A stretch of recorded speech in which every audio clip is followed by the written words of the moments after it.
Um, Hello, everybody. My name is Yushanshi. I'm a postdoc researcher at SKOPE.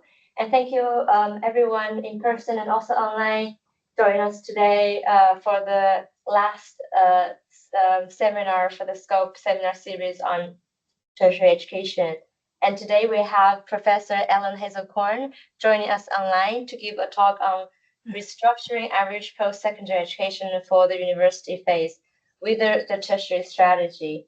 Ellen is a professor emeritus from Technological University Dublin, and she's an internationally recognized for her wide range of writings and analysis of rankings and other forms of poverty, transparency instruments, and on higher education and policy.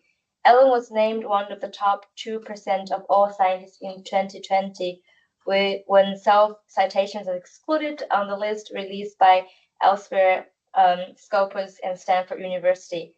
I myself also contributed to some of these citations. I cited Ellen's work. Today, Ellen will be talking about the Irish system, I think, which is going to give us a really good comparison to what we've looked at already on English and the Scottish system. So Ellen will be speaking for around 40 minutes, and we'll have the rest of the seminar for Q&As, and we'll invite people from online in the room for questions and comments. So I'll hand over to Ellen. Okay, thank you, and thanks everyone for tuning in. Okay, I'm going to set this up, and let me know how that works. It's great. Okay.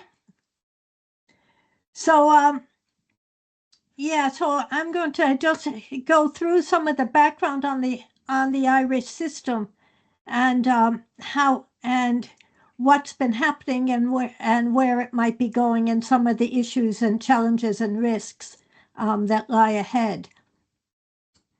I expect the first thing to say, and as I put it like this, is this great quote going back to 95 from the launch of it was a kind of an industrial strategy report, Science, Technology, and Innovation report launched. And I guess the key, really, the sentence is in this first line of it. Not a country not rich in natural resources. Well, I expect that's before we discovered wind, and we're into the green revolution. But aside from that, and so I think the way to think about it is people.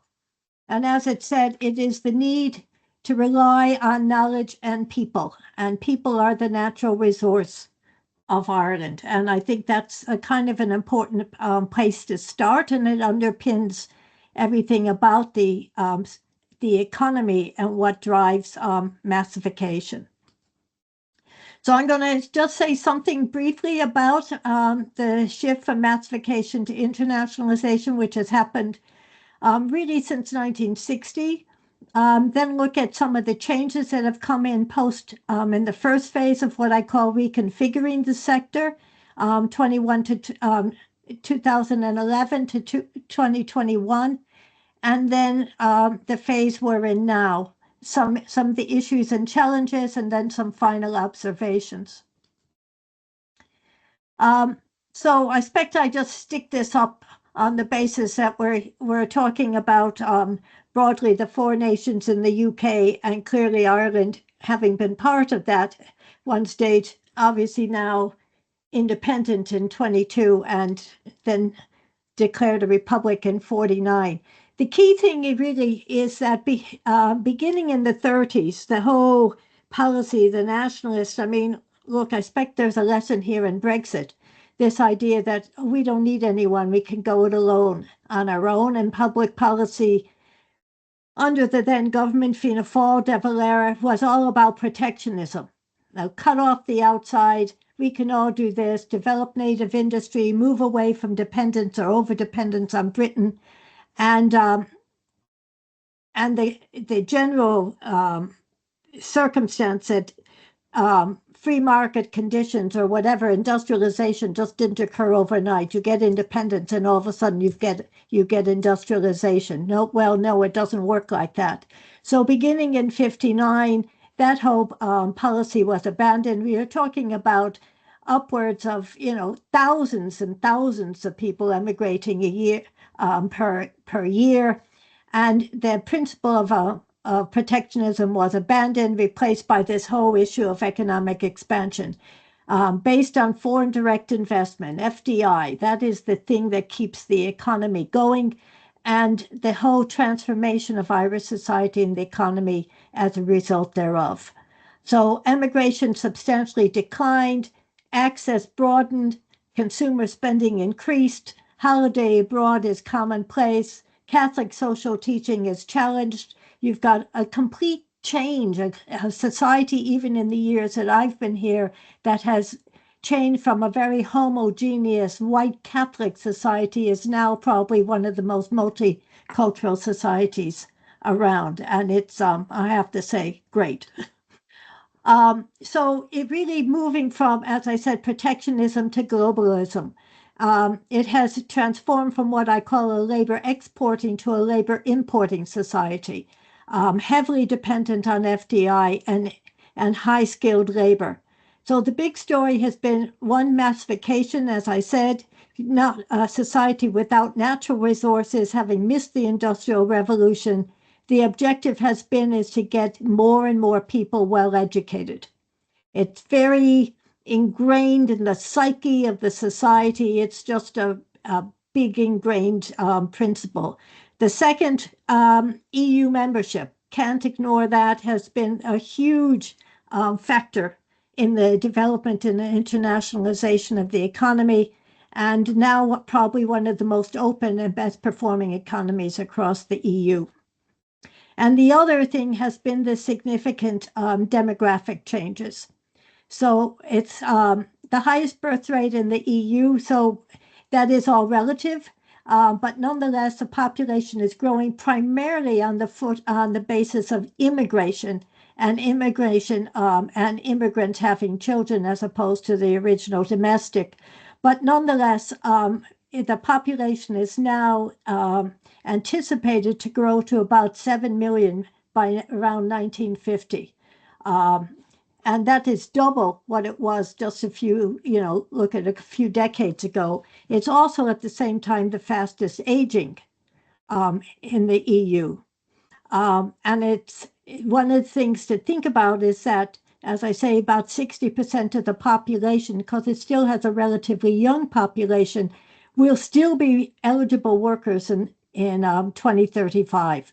So that's an important way to think about the economy. And just some beginning of some kind of data stuff. So around the 20th century, you had just over 3,000 students in 6 universities on the island of Ireland. So this includes Queen's in Belfast.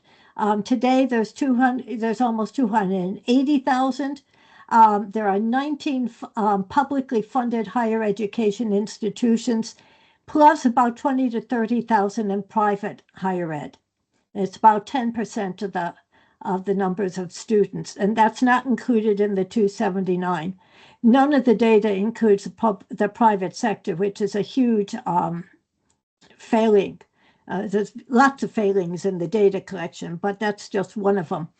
On the further education training, so what's called FET, further education and training, they refer to what are called unique learners. So a couple of translations here. So I've done a lot of work with the FET people, but their data is just really kind of bizarrely. So I said it's not particularly meaningful in a wide sense. So unique learners is, I'm doing sewing today and tomorrow I'm doing gardening. I'm 2 people. I'm 2 unique learners. So it's not hugely helpful, but okay, it gives you an idea. The NQF, that's the National Qualifications Framework, is going from level 1 to level 6. Level 1 is basic literacy. So it covers everything from literacy to what you might call is associate degrees, just or sub-degree level. on the qualifications framework. And remember that Ireland has a comprehensive secondary school system. I'll return to that in a moment. Just what I've said here is 91% of students complete secondary school at 18. So it's important to keep that in mind. It's a comprehensive secondary school. There's no 16 to 19-year-old category. They're doing the leaving certificate. Now, there are different types of it, but nonetheless, it's a comprehensive system. 5% leave without completing, 65% of them transition to higher ed, 22% to further ed, 10 to 15 to apprenticeships. Apprenticeships offered at both further and higher education level, and about just over 7% are NEET. So those are broad categories. The main factor is this large number of this category, which goes up between, depending on what set of data you're looking at, it goes between about 65 to 70% are transferring to higher education.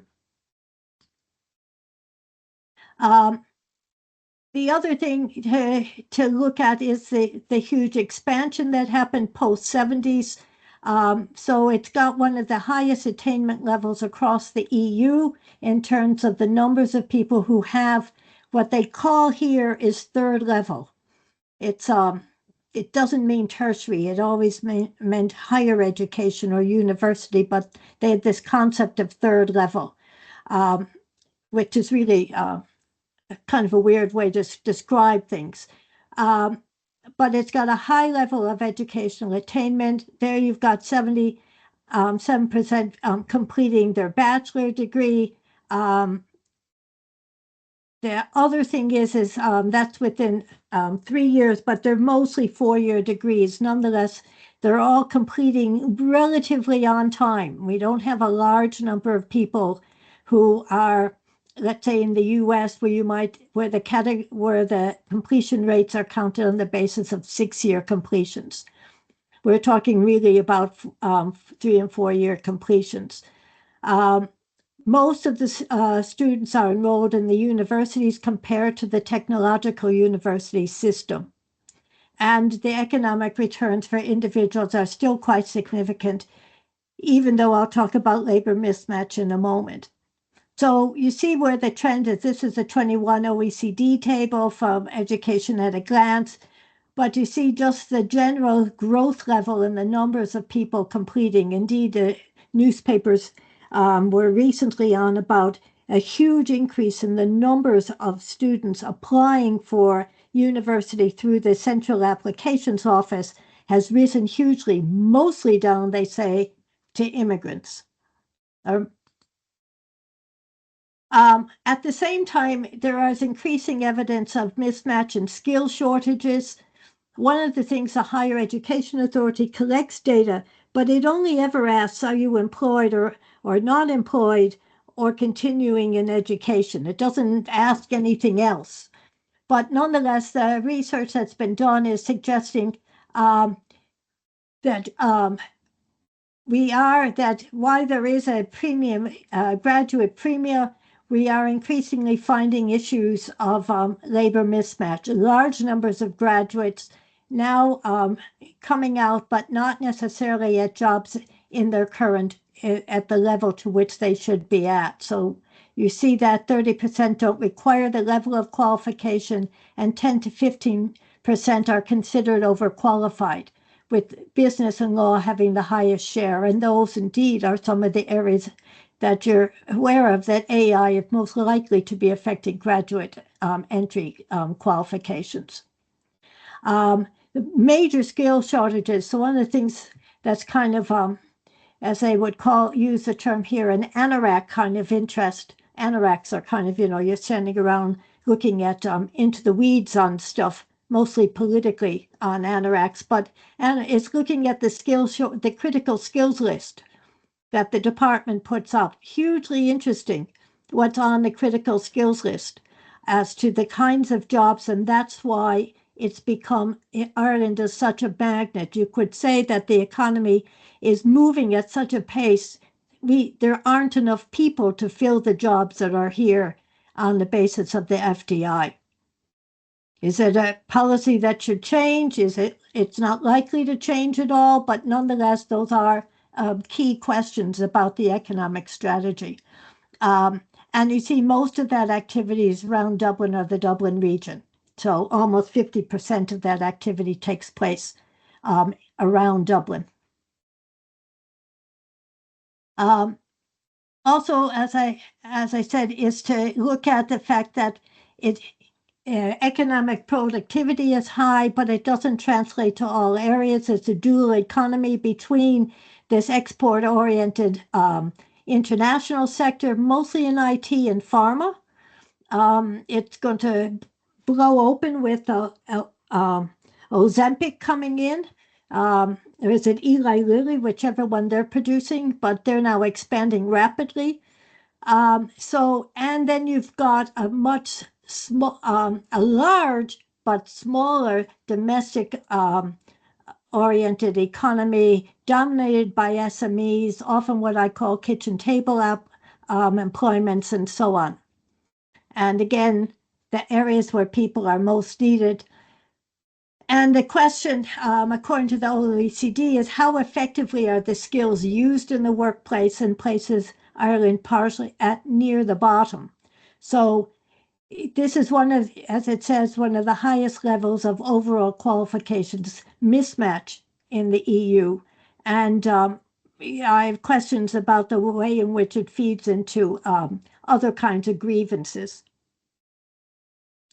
And you see that particularly even in the skill shortage, the difficulties with housing. Now, housing is an issue in almost every country, including in the US and including across Europe, obviously UK as well. But it's a huge issue here, and hence lots of issues around migration again, or emigration. So reconfiguring the system, just to say that there has been a lot of system reshaping since 2011. Historically, it was a binary system between what was, on one hand, the regional technical colleges established with a lot of EU funding for building up a technical base in the country. They became institutes of technology, and then a pathway to technological universities, which I explained briefly, but they transitioned in the post-2018 period, 2019. Again, I'm back to the NQF, that's the National Qualifications Framework, and we're looking at sub-degree all the way up to sub-degree to bachelor degree. Level 7 is what would be called an ordinary degree, which is really an access degree. It's not really an exit award of any value nowadays. So what's interesting is the TUs are what you would call, in your Australian case, dual sector. But that term wouldn't be used, but they are effectively dual sector. Colleges of education were merged in with the universities. There's been an increasing focus on further education. We've got a focus on the Higher Education Authority, what was established in the 70s is now, there's a kind of partner organization called SOLAS, which is there for the further education system. They deal with the governance and coordinating the structure underneath the department of what used to be the Department of Education. DOE is now the Department DeFerris, the Department of Further Higher Education, Research, Innovation, and Science. QQI is a quality assurance agency, and I kind of refer to all these changes coming in as Ireland's version of the California plan. So you see broadly where we are in terms of the numbers. The universities, they're in blue. In green are 2 remaining institutes of technology plus the 5 new technological universities. Other publicly funded institutions, you've got approximately 20 privates. They operate through what are called the education and training boards are on a county level and deal with primary, secondary, and also further education. And you've got probably around 200 or so further education colleges. So just giving some kind of background on the higher ed side first. So you had a national strategy in 2011. That led to the changing and the consolidation of the landscape, setting up a process for the technological universities to come about, the introduction of a performance framework, which is published every 5 years or so by the department, setting out some broad strategic objectives, and what's called a strategic dialogue, dialogue conversation between the higher education institute, the higher education authority, and the institutions. A similar process now operates for the further education side with SOLAS on their side of it. So we've had these mergers, we've had government actions on funding, and now we have this progressing the tertiary education system. So that was a national strategy. I think we're almost at 2030. They really need to be rethinking this, which was to reconfigure the system. It was about steering and shaping the system. Keywords are coordinated and coherent system of smaller number of larger and diverse institutions with the term directed diversity. More coherent system, as I said, coordinated by the HEA, the Higher Education Authority, looking at the wide range of programs and making sure that there's some alliance between it. Higher levels of interinstitutional collaboration, and also, as I said, the mergers of the institutes. I guess the broad view is that I would say is that the principles underpinning the policy all along has been a focus on equity rather than high levels of quote excellence. So it's not looking to create. You could say there's Trinity there living on its historic positioning, but other than that, even at the secondary level, wherever you go at a primary, you will get a similar comparable education. That's basically the principle, I would say. I don't think it's ever been pronounced, but I would say that's broadly the principle. And there's never been a fawning over looking at rankings. It just was never in the, that's not to say the newspapers don't go on about it, but nonetheless, it's never been part of government policy. The regional technical colleges, these are the ones that have now been set up over the past years. They started off, as I said, as these RTCs in the region. So you had regional technical colleges that were established and then moved to the idea of the technological universities. Most of them were already operating with doctoral levels.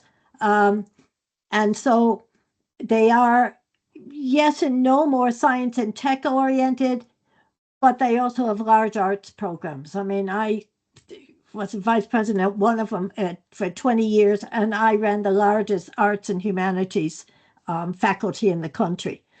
And I'm talking about performing and media arts, you know, everything from opera all the way to media. So they are across the board, but they're supposed to be more regionally focused, professionally oriented, and so on. And that broadly just shows you what the shaping is like. There were certain criteria put in for the mergers, for the redesignation, which was a process, and they had to merge. And there was a whole documentation that the institutions drew up to support what they were doing. But certainly there were some basic criteria on what was trying to be accomplished. So on the further ed side, were starting way back, in which you had technical instructions run primarily through the counties and the schools starting in the 1930s. Significantly for them, they were non-religious. It didn't stop some of them having religious paraphernalia around them, but nonetheless, they were effectively non-religious and compared to the school system, which was religious. Training, ultimately, we've now got SOLAS, which is the board which is responsible for funding further and higher education, further education and training, and basically trying to drive it in a much more coherent way. Here's a couple of points on it. We're now into the third strategy, but as far as I can see, I evaluated the second one, and I was involved in the first one, but I've yet to see the third one emerge. It doesn't seem to be around at the moment. The big idea really is these, what they're calling Fed College of the Future. Sound familiar? Taken from the group that was set up by the Association of Colleges in England. That College of the Future idea, but basically the idea was trying to create a much more coherent and comprehensive approach to further education and training, bringing the apprenticeships and the traditional workshop education training into what would be called other kinds of education. Such as what's called post-leaving cert, that's kind of additional learning after, or business or whatever after secondary school, and these other things. As I said, they deal also and have huge numbers in literacy and numeracy. And the numbers which they then show me, which said, look at how we're growing all this, but they were mostly Ukrainians. So, but nonetheless, there's a large, remains an issue around core literacy in some areas of the country. Two areas of focus, as I said, is issues especially for the unemployed, but increasingly where unemployed numbers are really low, the focus is on training and upskilling, particularly for the labor force, and increasingly also as an alternate entry route to higher education. So I'll look at that in a moment. And it's really the question about what is the appropriate balance here? Where is this going? What is the role? So in 2022, the then minister launched this program for progressing a unified tertiary education system. The idea is to create a more unified, balanced, and integrated system that no matter where you enter into the education system, whether in further education, higher education, or a researcher, you should be able to move around the system. And so it would be one system, not homogeneous, but unified. There's been a lot of focus on pathways and learning pathways. There's a big focus on socioeconomic disadvantage and underrepresentation. Country as a whole has a big focus on those issues. More effective transformation of the kinds of relationship between the institutions. And in general, not completely well thought out as to what it may entail, but those are some of the kinds of elements to it. And as I say, there are lots of initiatives. A new strategy is due. It was due last November, but it's due.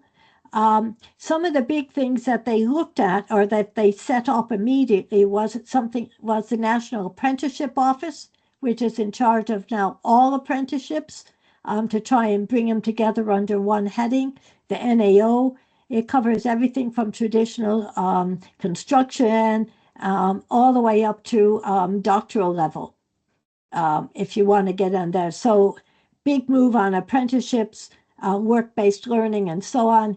And then the National Tertiary Office, which sounds like something, or certainly the person who is running it thought they were something, but it's really pathways. We're talking about formulated official pathways, so particularly, let's say, areas of nursing or other retail, or there might be other areas where people, where there's shortages. These are established pathways. It's a 2+2 type arrangement. This emphasis on pathways and regional clusters has been an important part of it, given the imbalance in employment on the East Coast, in particular, a big focus on trying to get activity outside of Dublin, particularly, I'd say, in the northwest of the country. So some of the kinds of issues. One is the issue of massification. It's gone through the same types of moves that we've seen elsewhere in countries. Rapid rise in the numbers of people participating and in higher education. Again, higher education is basically university education. Most of the expectations of the country are based on higher education participation, and they all play, and a big focus also on, as I say, expanding access and participation, particularly outside major cities. A lot of money for government going into schools and into school districts that would have, by postcode, according to areas that would have lower participation levels. And as I say, it's a big issue in the performance framework, but they're broadly still working off what I called an old model of very formalistic divisions between full and part-time learners, what you might call traditional 18-year-olds versus mature. You've got to be over 23, 24, and still a strict division between vocational and academic. So almost 70% of the population in higher ed, is this a problem? Is this a contributing factor to the growing skills crisis as the economy expands? Is it a contributing factor in terms of labor mismatch? Is it a potentially a spillover effect feeding into discontent and other grievances? Particularly as the general assumptions around what you might get. Yes, there's a graduate premium, but is it enough to override all these other factors? And I expect one of the things that I generally say is that you open the door and students will come. There's no problem with the number of 18-year-olds. But that also forestalls a closer scrutiny at the type of trends and changes that need to be made. Low levels of adult learners, especially across the university system, and in general, Ireland has a very low level in terms of the types of other learning opportunities. And as I said, most of the focus is on these learning pathways, rather than boosting further education in itself. We've had the technological universities, which have been, I think, quite a good move. It took I think there are about 13 of them, 14, quite small. Yes, spread around the country, but quite small. And this is leading to a kind of a process of scaling up, greater capacity. Some of them have very strong regionally based research. They're all part of the governance arrangement under the Higher Education Authority. Arguably, some perverse incentives set in there in the additional criteria in terms of reaching certain research criteria that the universities thought if they could put these criteria into the legislation, that would make it impossible for these TUs to be established. No, it didn't make them impossible because it became a political project, but now you've set up a situation in which you've got perverse incentives operating here. Lots of issues around that, and around issues around smart specialization, regional engagement, and so on. Issues around missions and boundaries. Where do we think they are? Issues of level 6 is offered both by further education and higher education. I have certain qualms, I think, about that. Certainly, it's a way in which you get students into, why would you enroll in the further education institution if you could get in as a level 6 in the university and progress that way? So I think it undermines what's being tried or what would like to be tried on the further education side. The funding system is geared primarily towards full-time undergraduate students, which drives participation. I think it's a difficulty with all funding models that are just based on student numbers, and it drives not just that, but all other kinds of behavior. Unintended consequences that we see coming out of this at the moment. Demographics isn't an issue, but it will become an issue.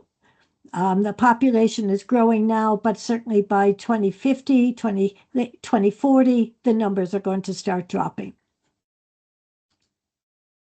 Further education and training is still seen as a last resort. The numbers, as higher ed numbers expand and places expand by the universities, that's either the TUs or the traditional ones, the numbers in fact decline.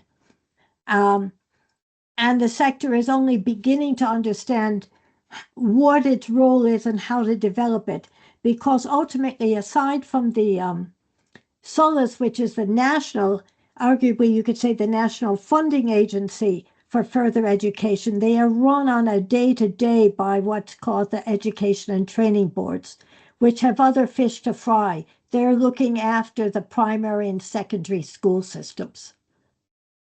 And that basically is their primary focus of attention. So issues around governance. Hard to talk about this with the department. I'm on another review at the moment. Hard to raise it, but it certainly is a question of whether or not the further education system needs to be spun off on its own, whether it needs to be considered where it is. Lots of political questions as along to educational questions. Then you've got the issue of middle-level skills and some evidence of howling out of middle-level skills and the types of skill shortages that would normally be acquired through FET, not necessarily enough people going into them. Those numbers are rising, but still obviously not enough. As I said, the country just doesn't have enough people to deal with the demands from the society and indeed from the economy. Also a whole question about the role that FET can play, especially with the SME in the R&I strategy. I'm not talking about FET becoming research institutes, but they have incredible background and knowledge of sectors and manufacturing and other areas, and could be a very important factor in developing the capacity and innovative capacity of the SME sector. And hence there's a very narrow interpretation about what is innovation. Regionalism, weakly developed. There are some signs of playing a bigger role, but not sufficient in terms of it's basically a very centralized country in terms of decision-making through the parliament. There is a regional skills council, which brings all the players together to talk about skill needs. And you've got a range of these kinds of issues coming through in terms of regional disparities, but also a big focus on trying to, as I said, to looking at spatial issues around the economy. The private sector generally ignored until recently. I mean, I did a workshop when I was policy advisor to the HEA, did a series of seminars. One of them was on private ed. They had never been treated to a group that should be recognized. I think, when you're dealing with 10% of learners, you are part of the system. Your graduates feed into the system, and they need to be part of it. And we need to know what's going on in them. And so increasingly, in fact, the private sector is winning out in competitive bids on what were called labor market activation funds. This is hence during the financial crisis, or since then, there's a program called Springboard, in which it's upskilling and reskilling people either at degree or master's level, and the private sector is winning most of these places, or 50% of them. They operate under the quality assurance. They're increasingly likely to be given delegated authority and listed as a provider. So, but big issue about stronger governance in return for funding. If you're going to get funding, then you come under the governance system that operates in the country. So a few final observations. Some of the kinds of proposals doing the rounds is a system approach. So on the plus side of our tertiary is to begin to look at the post-secondary tertiary system as a system, not as integrated individual players doing their own thing. So stronger coherence and collaboration between institutions and at that regional and national level. Some discussion about a single integrated agency. Got a lot of poo-pooing when suggested it, myself and my colleague. You can over-focus on setting up agencies. It takes a long time to do that. It takes your focus off some of the bigger issues. So that's an issue, and it's not necessarily an essential. Strengthening the FET system through strengthening governance through SOLAS, which is, as I mentioned, the agency. Re-looking at the funding model. My general view is funding begets the system, and therefore, what is that funding model and how might it operate better? Looking at a credit accumulation and transfer system. If you're really going to open up the system, then you need to look at the transferring of credits, and so that people can accumulate it and move on or come in and out of the system. Yes, we're looking at these kind of pathways. Learner guidance system for learners. At the moment, I mean, it's hard, unless you're already in the system or know it, it's hard to find your way around. Focus on learner-centeredness and looking at regional research and innovation ecosystems and how might that work. So generally, I'd say going back to trial, the idea really, I'd say, is that the universal system, the universal phase is the tertiary system. When Trowell was writing, only about 9.9% of school leavers were actually enrolled in tertiary education from about level 6 upwards. That's on the NQF. That's worldwide. The US had levels of about 47%, but really we're now looking at where societies, many of them have upwards of 80%. I mean, the UK, it's interesting, 79% for the general enrollment ratio for Europe and North America, over 60% in Oceania.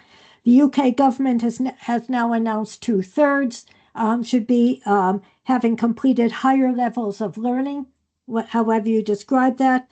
Australia's raising its limits to 50. India is raising its targets upwards. China's already at 60%. So we're dealing with a very different type of environment in which universal was just a bit more of what you were already doing. And what we've spent very little time, in my view, trying to look at what is meant by the universal phase. And just looking at Dirk's piece, I mean, it's more than, as I'd say, just expanding the number of universities. It's more than that. It's not simply a quantum exercise, more people and more institutions. So I liked very much this table. I don't know if John Brennan is there today, but this thing that he did years ago, looking at what that universal phase might look like. And that universal phase is the tertiary system, except when it was written, it was all about higher ed, but it's not really higher education. It's higher levels of learning, but it's a much more diverse kind of a system. And we need to be looking at how that works and how we plan for it on the basis that are the same models still appropriate as we look at societies in which we've got upwards of 80% plus of our populations in and out of education throughout their lifetime. So final observations, all eyes on the forthcoming national tertiary strategy. The development of a unified tertiary system carries risks and challenges as well as opportunities. The great risk is creating a homogeneous system with all institutions doing or striving to do much the same thing. The formal predetermined pathways are no guarantee, in my view, for a seamless, equitable system. FET is still seen as second best, although apprenticeships, as I've mentioned, are expanding. There's a lot of talk about regions, but yet to translate into anything substantive. Demographics currently driving enrollment, but as that changes, the system and FET in particular will come under pressure. The unified system can help solve issues, but it can't solve the big issues of funding and skills alignment. And those are big structural issues as well. And ultimately, cross-government approach is vital if we're going to ensure a much more integrated approach and actions between self-interested stakeholders, the institutions themselves.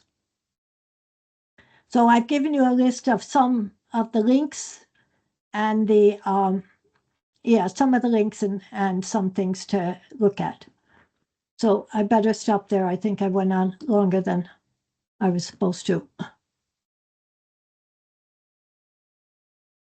Let me see, stop sharing. Okay, there we go. So much.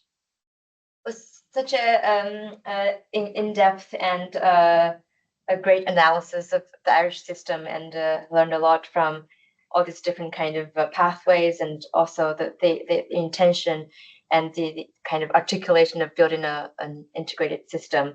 And I'm sure we have some questions in the room. Do we want to maybe invite Paul first? Paul Asher. Paul, would you like to unmute yourself? Hey, hello. Thanks for that, Ellen.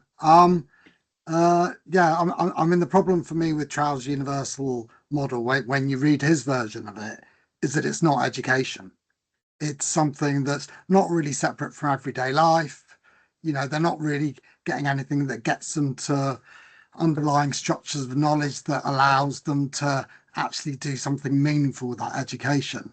So my real worry when we talk in terms of that universal model is that we just end up reinforcing social inequalities again through education. So do you have a sense of how to develop a universal model that is more educationally meaningful than the version that Trowell offers us? I expect that's the big question. We haven't spent any time thinking about it. That's the big question. All we've thought about is getting more people in and more people out. And that's my basic point about it. Is there some magic thinking on it? No, we haven't thought about it. And we've thought about it in terms of, as I said, numbers, but also demographics. Do we have a bigger diversity of institutions? But how that system works, how people move in and out of it, how they acquire the knowledge and skills they need at different points in time, we've spent no focus on that. And so in answer to your question, I don't have something magic out of my pocket, but your point is well made, and I agree entirely. And that's my general thing, is we've spent no time thinking about what does it now mean when we have a system that we had less than, in most of our country, even going back, to the turn of the century, if we can call it that, into what, about 20%, maybe more, just a bit more to that, to systems where we're looking at 80-odd%. We don't know if we've never taken a spatial look to looking at our institutions. We've never looked at different types of them. We've never worked out. My big complaint, if I could say criticism of the LLE, is that it's a process for insiders. You need to know how that system works in order to take advantage of it. So, yeah, that's my general complaint about it. So, yes, we've got that notion of it and all this, and I think broadly it's okay. But the point of the matter is no, we've never thought about it. Thanks, Alan. Thank you both. Maybe we invite Roy, and then we come to the room. Roy, would you like to unmute yourself? Okay, thank you very much, Ellen. Hi. Hello, Ellen. Nice to see you again. Yeah. Very much enjoyed your presentation. I completely agree with you when you're talking about the fact that ETBs have so many strings to their bow. I've described them as the Swiss Army knife of the education system in Ireland. And I see it as an inevitability that FET will be removed and separated and actually probably co-located with the higher education system in some respects. But one thing the question I'm going to ask you is, you use the phrase that FET is seen as the second chance or the second option or the lesser option. Would it be fair, do you think, that it is partly seen as that for, well, there's historical reasons, but it is also treated as that within the FET to HE pathway in comparison to Leaving Cert students coming directly from secondary school? Oh, yeah. Yeah, there's not a doubt, but it's a huge societal, cultural thing. One, you see that everywhere. In many societies where universities are considered the only place to go, and all jobs related to that. But it's also, I mean, I guess I was, so my simple analogy, or my simple little description, is to say, you're driving down the street. The universities have the most wonderful campuses. Mm-hmm. The most wonderful, and arguably in this country, the only public architecture. There's very poor aesthetic in the country, aside from what the Brits left, if I could say that, is there's very poor public architecture. So the university campuses have a lot of that. Then you go look at what the FET buildings are like. And you ask and someone says, where would you like to go? So you either want to go to the prefabs or you want to go to the lovely campus. Yeah. So what would you pick? Yeah, well, as you know, Ellen, I spent my entire career in FET in Ireland. I worked at the prefabs as well. And I spent my first 10 years teaching in prefabs. and we became creative with potted plants under the leaks. Yes. You know, Yes. but like there are a lot of opportunities. Sorry, there are a lot of opportunities for FET and for the tertiary system, and I would be very ambitious personally and professionally for it. But what I see are systemic barriers that are quite clearly resulting, as a result of an embedded bias against a historical bias against vocational type education in Ireland, to the point where I would actually say where the state and the state apparatus discriminate against vocational stroke further education. Yeah, yeah. Well, I don't disagree. But yes, I don't disagree. But there's also, as you see, increasingly, for plus and minus reasons, the types of lessons and the approach to learning that you see is now part of everyday learning and all institutions. Yeah. There's a lot of learning borrowing going on, which is inevitable and not necessarily a bad thing.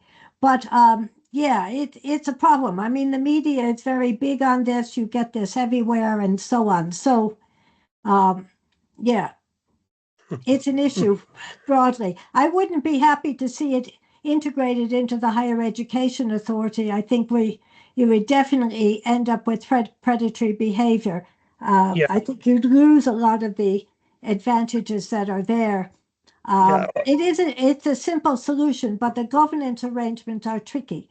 They're very, and they're very I agree with you on that. At the moment, I think shall I say, the developmental maturity of the FET system in Ireland is not advanced enough to even ask that question. Yeah. I think we're a long way away from it. Yeah, I did pose it, but anyway. Yeah, I would imagine the reaction was short and monosyllabic. Yeah. Okay, Ellen, thank you very much. Yeah. Thank you, Rory and Ellen. And let's maybe get 2 questions in the room. Lisa, and do we have any other? Thank you, Ellen, for a really interesting and comprehensive presentation. I didn't get the sense that there actually was a tertiary system from what you described. Like to me that there were many points of contact or many synergies in what institutions were doing to even make pathways possible. I mean, to what extent a pathway is actually real, and is there more scope for focusing on where you might get the most return for your investment in terms of time and effort and things like that, in thinking about FET and the technological universities rather than between FET and the broader-based universities? Yeah, and there are plus and minus challenges with that. So yes, there are some links that are what I would call kind of bilateral arrangements between colleges, let's say like where Rory was at, and a university. So you would have transfer arrangements. I kind of call that capture, because the students are kind of captured to go to one place only on those kind of arrangements. And then there are these more formal things set up by the National Tertiary Office, which are in idealized places. A lot of money being put behind that. They're mostly the technological universities, but you've got occasionally with some of the others as well, in terms of these pathways, formalized pathways. Now, having said that, that doesn't create on its own a unified system. Yeah. So those ideas, they've been fairly restrained. So if you're opposed to FET going under the same governance framework as higher education, how are you going to actually get something that's more coherent? Yeah, well, it's a bit tricky. So yes, you unless the higher education the Higher Education Authority is now largely an HE regulator. You could expand it and yes, take that as the bones of it and make it tertiary. I think the concern would be is that it would end up gobbling up FET. And one of the difficulties, arguably, is that the FET system, as I said, goes from level 1 to level 6, i.e. basic literacy, community-based education, reworking, lots of that kind of of education. Where does it go? And that would be difficult to yeah, you have to think. I mean, it's an important part of the system, which has been, you know, as I say, an important part of the system. So I think more questions need to be thought through about it. I just, yeah, I guess my concern would be, would it end up being gobbled up? And you'd lose what was good and distinctive about it without, and it's not strong enough with an identity of itself to be able to withstand that at the moment, unless you had good leadership.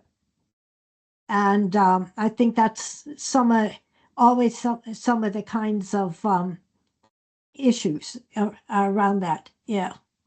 Thanks. Thank you, Liz and Ellen. Yeah, this may be a totally weird and irrelevant question. So I'll preface it that way.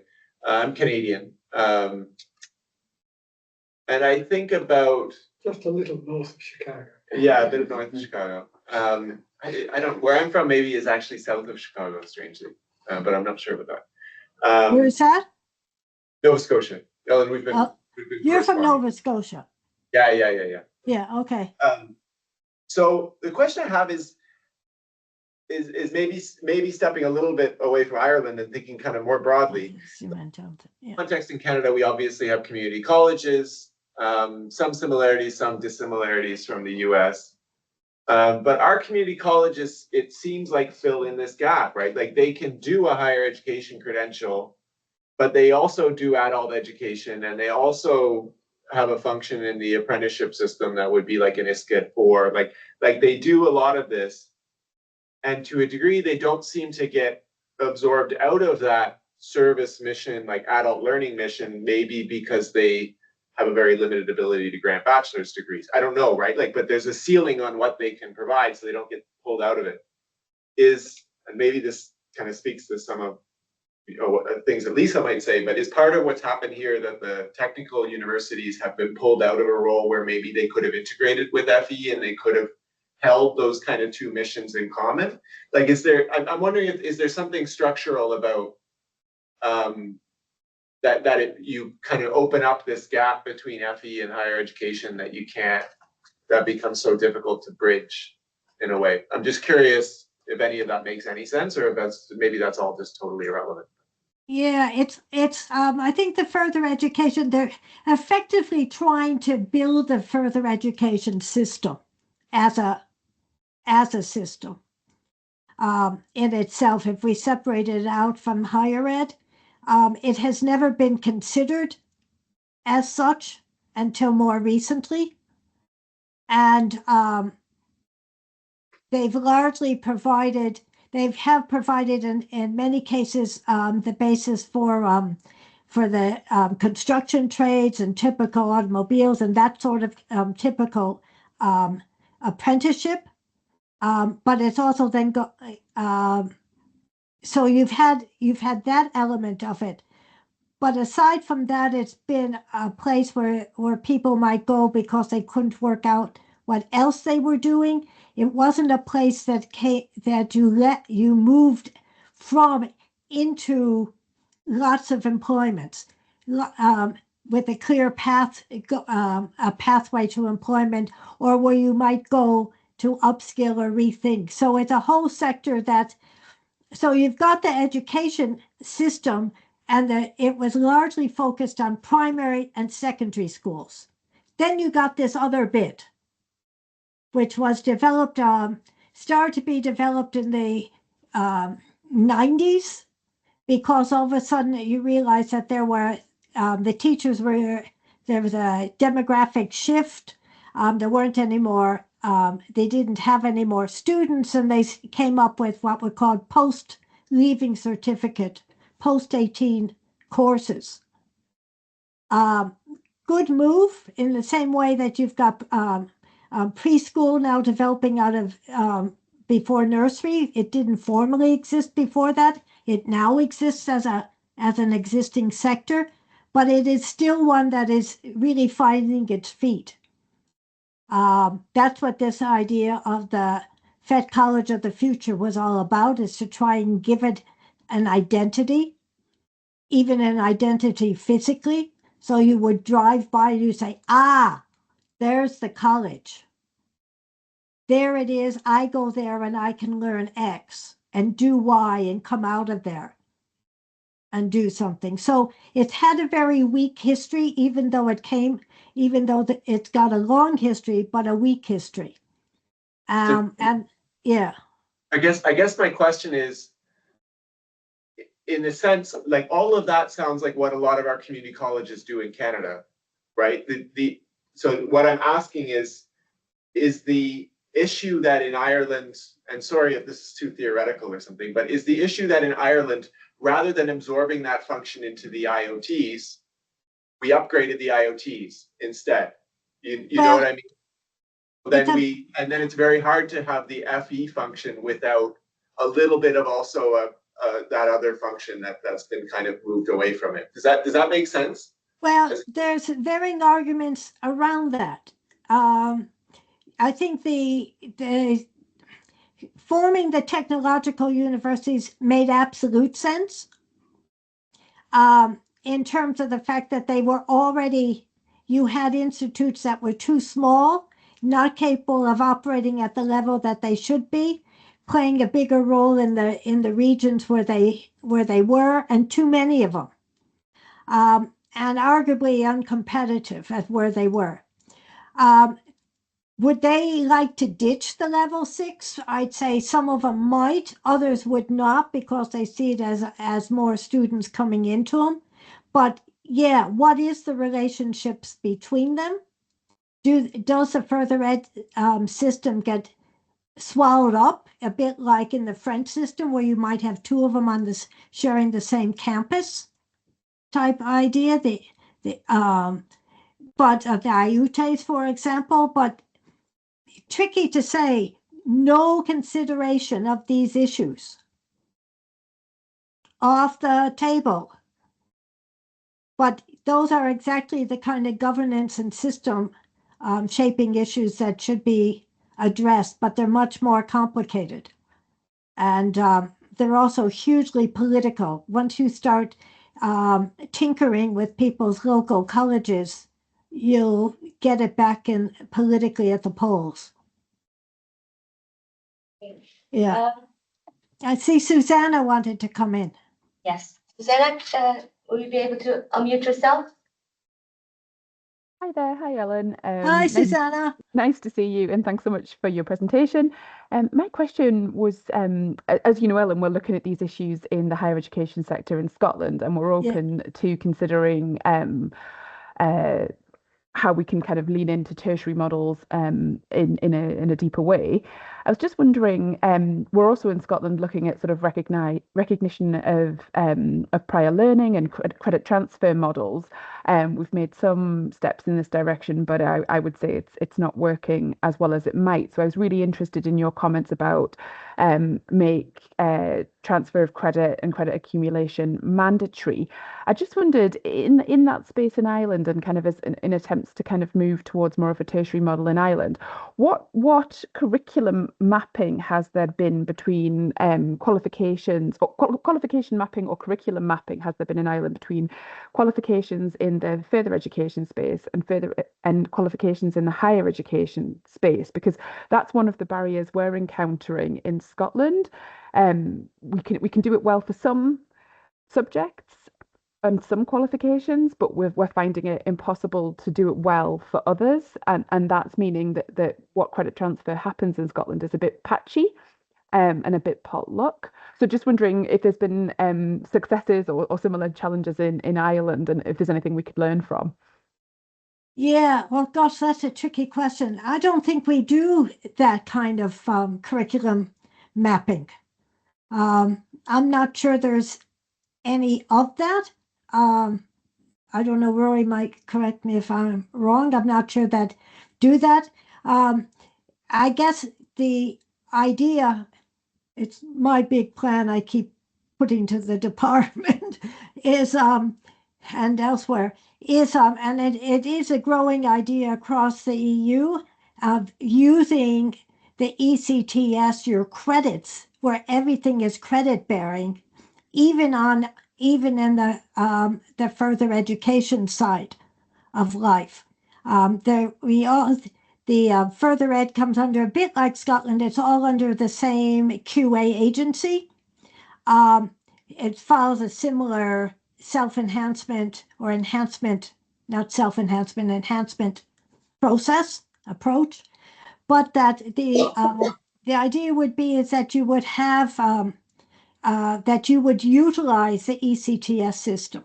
Now, the ECTS, the European Credit Transfer System, is just about transferring for mobility. It doesn't play any other role. It's a real waste. But the reason I focus on the mandatory bit is because otherwise, and indeed this is also what you get in the US and elsewhere, is that otherwise you end up, you didn't read my book for 101 and no, we won't accept you. And that's equally the problem with the recognition of prior learning. You haven't done my stuff and that in my view is not an acceptable approach. So certainly, that kind of recognition of credits, where people literally for varying reasons. I mean, the difficulty in the Irish system where a lot of focus is placed on completion levels, and that's a really big deal. And I get it, that's a big deal. The problem is that if you for some reason decide I hate this course or something's come up, you lose everything you've done. And in a case of relatively low tuition fees or no tuition fees, you end up being penalized. You lose a year effectively. So those kinds of things are not supportive of a much more flexible, agile system. I mean, there's benefits in it, but there's also risks. Okay. Do you want to just very quickly comment, and then we move on to the last question? Sorry, was that aimed at me? No, sorry, Rory. All right. All right. I just want to come in. Ellen invited me in just to sort of don't clarify worry. the business. Just to say that up to very recently, the further ed system in Ireland and the higher ed system have been on different credits. That, for example, a 1 year full-time provision in higher ed was regarded as 60 ECTS credits, where equivalent full-time 1 year in further ed was 120 FET credits. Now, there's historical reasons for that, even though it seemed bananas at the time. But QQI have recently published a white paper on a new intermediate qualification, level 5 and level 6, using ECTS. So this is part of the convergence that has been going on historically. In fairness to QQI, they are the only truly tertiary agency in Ireland. Yes. Because they cover everybody. And the National Framework of Qualifications is a single framework for everybody. It's not a vocational framework or an academic, it's a single framework. And just to point out the difference, in some countries you have a national qualifications framework, whereas in Ireland we have a national framework of qualifications. And the difference basically being when you have a national national qualifications framework, the framework is entirely for national qualifications, whereas in the Irish system and similar systems, it's a national framework, so it's the national qualifications plus other, such as vendor qualifications like City and Guilds or Microsoft or other vendor-based qualifications. So, but what's actually happening is that one of the moves that's been made as part of the National Tertiary Strategy is that there is this convergence for the credits. But what it has done, it has actually put the differentiation between further ed and higher ed from a credit perspective, instead of being at level 6, it's now between level 4 and 5, because there's the credits, the FET credits will still exist from level 1 to level 4. Yeah, Whereas and the ECTSs are going to be level 5 and level 6. And that will actually resolve the calibration to the ISKED levels, because in international comparative statistics, it's ISKED level 5 and above is regarded as tertiary, whereas up to this level 5 in Ireland has been regarded as ISKED 4. So that created an anomaly in terms of comparability. So part of QQI's white paper, which has yet to be implemented, but it's nearly there, is part of this calibration. Apologies for the going down a particularly nerdy rabbit hole on qualification credits, but that, I think, hopefully that answers the question. I don't, did anyone understand a word I've just said? yeah, I think, yeah, I mean, it's an important move towards where we need to get to, where you can then begin to look at all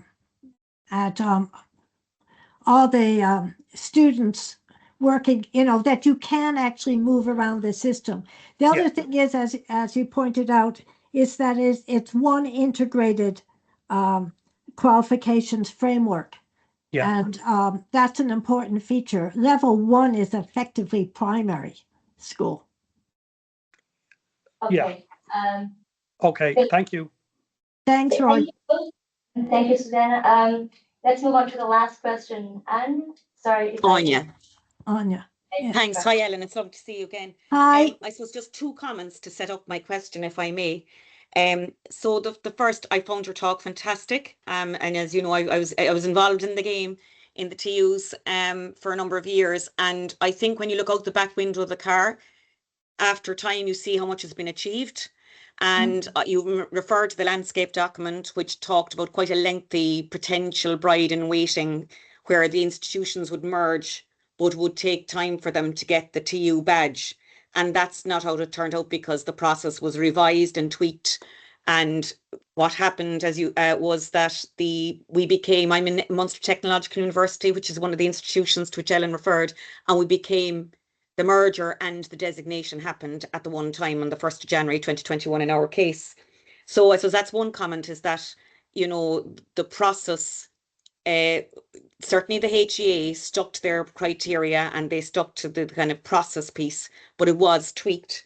And the second point is in relation to the tertiary. I absolutely agree with you. It's all about pathways. And we did a lot of work done with our local education and training board in Cork, in the south of Ireland, for many years, and had a really good system there for progression from FE into HE. And I think the tertiary programme piece happened very fast that time. And, you know, the National Tertiary Office was set up and all that, and it was almost a distractor from the very good work that was going on. And what we should have been focusing on was the pathway point and, you know, in enhancing those.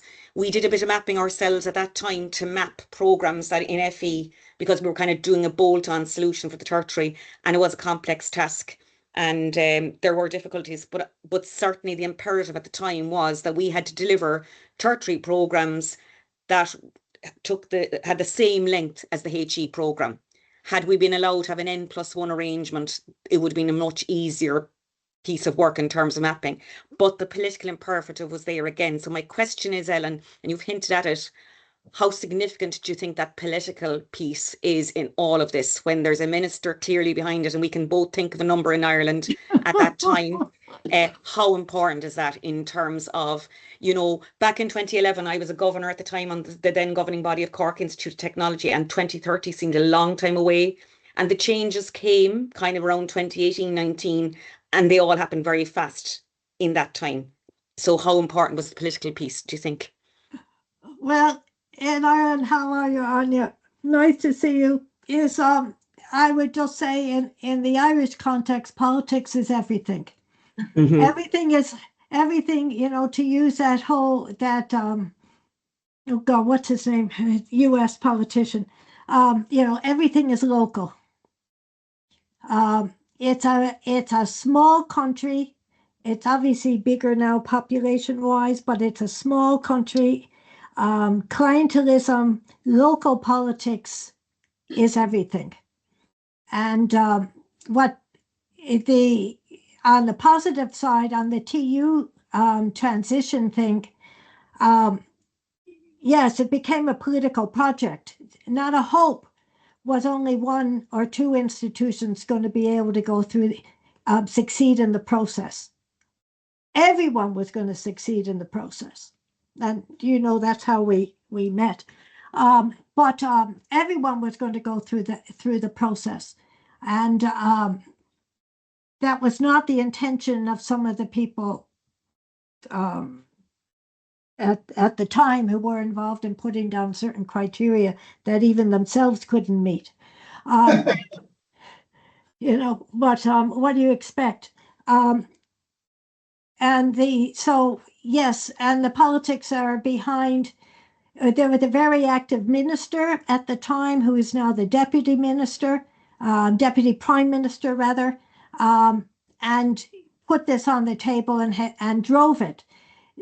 It depends always in initiatives and policy who the leader is at the time, and are they actually interested in the issue? Do they have their heart in it? And that can, you know, work plus and minus ways, but yeah. And he would have been very strong in access as well, in that, and the progression piece as well, certainly. Absolutely. The tertiary, in my view, certainly. Yes, he was very strong in it. He was indeed one of our students at one point.